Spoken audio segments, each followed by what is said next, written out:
नमस्कार दोस्तों, चार मूर्खों की कहानी आपको बता रहा हूँ।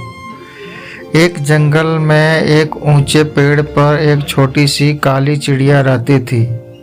हर सुबह यह मधुर गाती थी। अपनी चोंच से सोने के कुछ दाने जमीन पर गिरे जैसे ही वह गा रहा था।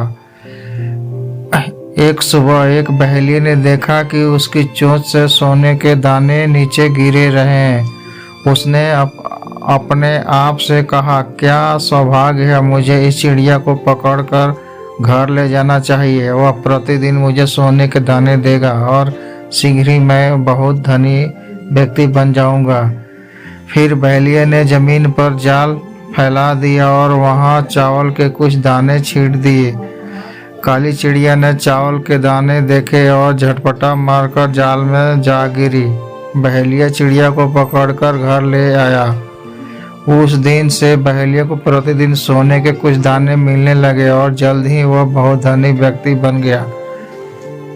तब उसने सोचा कि उसे कुछ प्रसिद्ध और सम्मान मिलना चाहिए। अतः उसने सोने का एक सुंदर पिंजरा बनवाया और उसमें पक्षी को रख दिया। फिर वह महल में राजा को दिखाने गया और सोने का पिंजरा और पक्षी राजा को दिया और कहा, महाराज, यह पक्षी आपके महल में मधुर गीत गाएगा और आपको प्रतिदिन सोने के दाने देगा।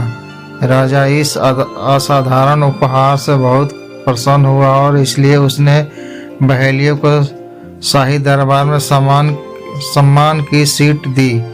शीघ्र ही राजा के पास भी बहुत सा सोना हो गया। उसने सोने का पिंजरा और चिड़िया अपनी बेहद खूबसूरत लेकिन घमंडी पत्नी रानी को दे दिया। रानी सोने के पिंजरे में बंद काली चिड़िया से प्रभावित नहीं थी, क्योंकि उसे सोने के उत्पादन की प्रतिभा के बारे में नहीं बताया गया था। उसने सोचा कि इतना सुंदर पिंजरा इतनी साधारण सी दिखने वाली चिड़िया की बर्बादी है। इसीलिए उसने पक्षी को आज़ाद कर दिया और सोने का पिंजरा शाही सुनार को दिया। रानी ने सुनार से कहा, सोने के इस पिंजरे से सबसे सुंदर आभूषण बनाओ। छोटी काली चिड़िया उड़कर वापस जंगल में चली गई। हर सुबह यह चार मूर्खों की गीत गाता था। उसने गाया, मैं बहेलिये के जाल में फंस गया। मैं पहला मूर्ख था। बहेलिये ने मुझे राजा को दे दिया। बहेलिया दूसरा मूर्ख था। राजा ने मुझे रानी को दे दिया।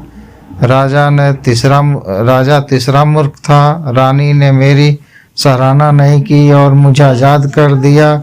रानी चौथी मूर्ख थी।